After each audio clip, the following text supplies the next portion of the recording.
Part 1. The End. I died at 32 in a car accident that wasn't really an accident at all. As the light faded, I heard my stepmother's voice on the phone. Is it done? Good. Make sure the insurance claim goes through quickly. Amber needs that money for her wedding. My stepsister Amber. Of course. Everything had always been about Amber. I'd given her my college fund when I was 18. My stepmother Monica had cried, saying Amber's dream school was too expensive, that I could go to community college instead. Family helps family, she'd said. I'd given up my scholarship to a top university and worked full-time while taking night classes. It took me 8 years to finish my degree. Meanwhile, Amber partied through her expensive university, dropped out after 2 years, and moved back home. But I'd been the selfish one for hesitating to give up my future. Now, as I died, I understood the truth. Monica had orchestrated everything. The brake failure. The convenient life insurance policy she'd convinced my father to take out on me. The timing, just after I'd finally paid off my student loans and started saving money. I died knowing I'd been nothing but a resource to be exploited. Then I opened my eyes to my 18th birthday. Part 2. The conversation. I sat at the kitchen table, my acceptance letter to Stanford spread out before me. Full academic scholarship just like before, my ticket out. My father smiled proudly. I'm so proud of you, sweetheart. Stanford. Your mother would have been so happy. My real mother had died when I was 12. My father had remarried Monica 2 years later, bringing Amber into our lives. Monica walked in, Amber trailing behind her. Oh, you got your acceptance letter. How wonderful. Her smile didn't reach her eyes. We need to talk about finances, though. Here it comes. Amber also got accepted to her dream school, NYU, but it's very expensive, and we don't have enough saved for both of you. My father frowned. Monica, Riley has a full scholarship. We don't need to pay for her, but there are other expenses. Housing, meals, books, travel. We need to be fair to both girls. Fair would be letting me take my scholarship, I said calmly. Monica's expression tightened. Riley, don't be selfish. Amber doesn't have a scholarship. She needs our support more than you do. Then she should have studied harder. Amber's face flushed. That's mean. Just because you're a nerd doesn't make you better than me. I'm not better than you. I just worked harder, and I earned that scholarship myself. Monica leaned forward, her voice taking on that manipulative tone I knew so well. Riley, sweetheart, you're so smart. You'll succeed anywhere. Community college, state school, it doesn't matter. But Amber needs the prestige of NYU. Her future depends on it. And mine doesn't? You'll be fine. You always are. But Amber is more sensitive. She needs more support. In my first life, I'd caved. The guilt, the pressure, the constant refrain of family helps family had worn me down. This time, I looked Monica in the eye and said, no. Silence. What did you say? Monica asked, her voice dangerous. I said no. I'm taking my scholarship to Stanford. Amber can take out student loans like everyone else. Riley. My father looked shocked. That's not how we talk to each other in this family. Dad, I love you. But I earned this scholarship. I worked for 4 years to get perfect grades. I did community service, joined clubs, studied for the SATs until I could recite them in my sleep. Amber spent high school partying and barely passed her classes. Why should I give up my future for someone who didn't even try? Because she's your sister, Monica snapped. She's your daughter, not my responsibility. Monica's mask slipped completely. You ungrateful little bitch. After everything I've done for you. What exactly have you done for me? I asked quietly. You moved into my dead mother's house. You spent my father's money. You treated me like a live-in babysitter for Amber. What have you actually done for me? My father stood up.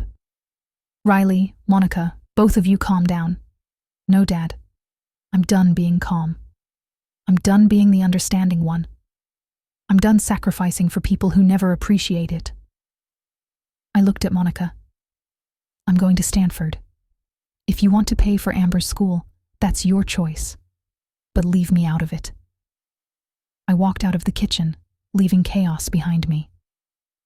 Part 3. The Fallout. The next few weeks were brutal. Monica alternated between guilt trips and outright hostility. Amber didn't speak to me at all. My father tried to mediate but was clearly torn. Extended family members called to scold me. Monica had told everyone I was abandoning Amber out of jealousy. But I stood firm. Then Monica made her move. Your father and I have discussed it, she announced at dinner one night. We've decided to split the college fund equally between both girls. That's only fair. My stomach dropped. What college fund? The one your mother left for you, my father said quietly, not meeting my eyes. Monica thinks. Mom's life insurance money? My voice shook. The money she left specifically for my education? It's family money now, Monica said smoothly, and family shares. In my first life, this had destroyed me. I'd been too young to fight it legally, and by the time I understood what had happened, the money was gone. This time, I was ready. Dad, I need you to listen very carefully, I said. Mom's life insurance had me listed as the sole beneficiary for educational purposes. There was a trust set up specifically to prevent anyone from using that money for anything else. If you give half of it to Amber, you're violating the terms of the trust. My father paled. How do you know all this? Because I read the documents. Mom made sure I'd be taken care of. She knew what she was doing. You're lying, Monica hissed. Call the lawyer, Mr. Peterson.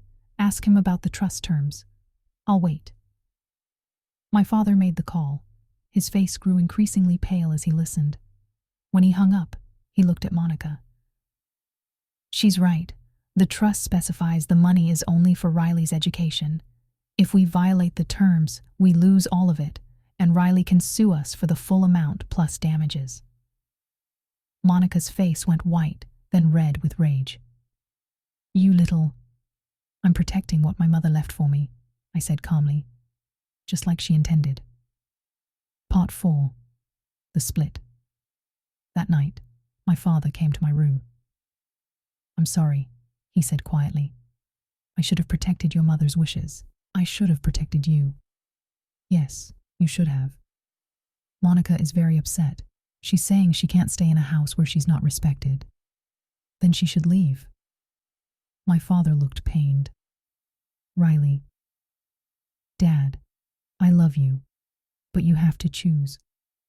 Either you honor Mom's memory and protect what she left for me, or you let Monica manipulate you into betraying your own daughter. You can't do both. It's not that simple. Yes, it is. Monica has been using you since the day she married you. She wanted your money, your house, and your daughter's college fund. She doesn't love you. She loves what you can give her. That's not true. Then why did she try to steal money that legally belongs to me? Why did she lie about the trust? Why does she constantly pit Amber against me? My father had no answer. The next morning, Monica and Amber moved out. They went to Monica's mother's house, claiming they couldn't live with such a hostile, selfish person. I felt nothing but relief. Part 5. Moving forward. I went to Stanford. I thrived there, making friends, joining clubs, excelling in my classes. Without the burden of supporting Amber and dealing with Monica's manipulation, I flourished. Meanwhile, Amber went to community college. Monica couldn't afford NYU on her own, and Amber's grades weren't good enough for scholarships. I heard through my father that Monica was furious, blaming me for ruining Amber's life. But I didn't care. During my sophomore year, my father called. Monica wants to reconcile. She says she overreacted. She's asking if we can be a family again. Why now? I asked. Amber's struggling. She dropped out of community college. Monica thought maybe you could help her, talk to her, maybe get her an internship at one of the companies you've been working with. I laughed, actually laughed. Let me get this straight. Monica stole from me, tried to destroy my future, called me selfish and ungrateful, And now she wants me to help Amber get a job. She's family, Riley. No, Dad, she's not. Family doesn't steal from each other. Family doesn't lie and manipulate. Family doesn't try to sabotage your future. Your mother would want you to be kind. My mother would want me to protect myself from people who want to exploit me. That's why she set up that trust. She knew people like Monica existed. I hung up. Part 6. The Reckoning. 5 years later, I graduated from Stanford with honors. I had a job offer from a top tech company in San Francisco, starting salary $150,000. Amber had bounced between retail jobs and was living with Monica in a small apartment. My father had divorced Monica 2 years earlier after discovering she'd been having an affair with a wealthier man who'd since left her. One day, Monica showed up at my apartment. "I need to talk to you," she said. I considered slamming the door in her face, but curiosity won.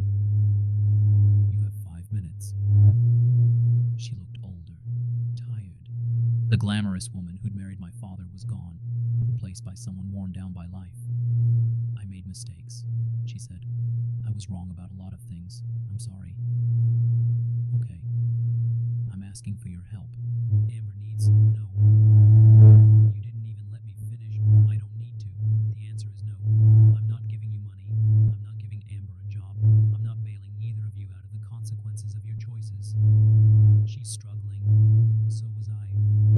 When you tried to take my college fund, when you made me feel guilty for wanting an education, when you called me selfish for protecting my own future, where was your concern then? Monica's eyes filled with tears. I was trying to protect my daughter. By destroying someone else's daughter, you weren't protecting Amber. You were enabling her. You taught her that she didn't need to work hard because you'd always manipulate someone else into giving her what she wanted. You ruined her by making her think success was something she was owed rather than something she had to earn. That's not fair. It's completely fair. Amber never learned to work hard because you taught her she didn't have to. And now she's paying the price. That's not my fault. That's yours. Please, Monica whispered. I know I don't deserve your help, but she's only 23. She has her whole life ahead of her. Don't let my mistakes destroy her future. I'm not destroying her future. I'm just not building it for her. There's a difference. I opened the door. Your 5 minutes are up. Monica left. I never saw her again. Part 7. Full circle. At 32, the age I'd died in my first life, I was a senior executive at my company. I'd bought a beautiful house in the Bay Area. I had friends, hobbies, a life I'd built entirely on my own terms. My father and I had reconciled. He'd apologized for not protecting me earlier, for letting Monica manipulate him. We weren't close, but we were cordial. One day he called with news. Monica passed away, heart attack. Amber found her. I felt nothing. Not satisfaction, not sadness, just nothing. Are you going to the funeral? He asked. No. Amber will be there, alone. She has no one else. That's unfortunate, but it's not my problem. Riley, I know she and Monica treated you terribly, but she's your stepsister. Dad, I'm going to say this one last time. Amber is not my responsibility. She never was. Monica tried to make her my responsibility by stealing from me, guilting me, manipulating me. I refused then, and I refuse now. She has nothing, no job, no savings, no family support. Then she'll have to figure it out, like I did, like millions of people do every single day. Your mother would be so disappointed in you. That stopped me. My mother set up a trust to protect me from people exactly like Monica. She knew that people would try to exploit me, guilt me, manipulate me. She protected me because she loved me. And you want me to dishonor that by helping the person who tried to steal what she left me? Silence. Mom would be proud that I stood up for myself, that I protected what she gave me, that I built a life she would be proud of. She would be disappointed in you for letting Monica manipulate you into betraying your own daughter. I hung up. Epilogue. Freedom. The day Monica died was the day I'd died in my first timeline. the day they'd arranged my accident to claim my life insurance. Instead, I was alive, successful, free. That evening, I stood on my balcony, looking out over the San Francisco Bay, and thought about the two versions of my life. In the first, I'd sacrificed everything, given up my dreams, worked myself to exhaustion, supported people who never appreciated it. I died broke, alone, and betrayed. In this life, I'd chosen myself, protected my boundaries, built my own success. Some people called me selfish, cold, unforgiving, but I was alive, and I was happy, and that was worth more than anyone's approval. My phone buzzed, a text from my father. Amber asked if you could at least send flowers to the funeral. I told her I'd ask. I typed back, no. Then I blocked his number. Some bridges are meant to be burned, and some second chances are meant to be lived entirely on your own terms. The end. Author's note. This story is about the courage to protect yourself from family members who see you as a resource rather than a person. Riley's mother knew what she was doing when she set up that trust. She was protecting her daughter from exactly the kind of exploitation Monica represented. Sometimes choosing yourself isn't selfish, it's survival.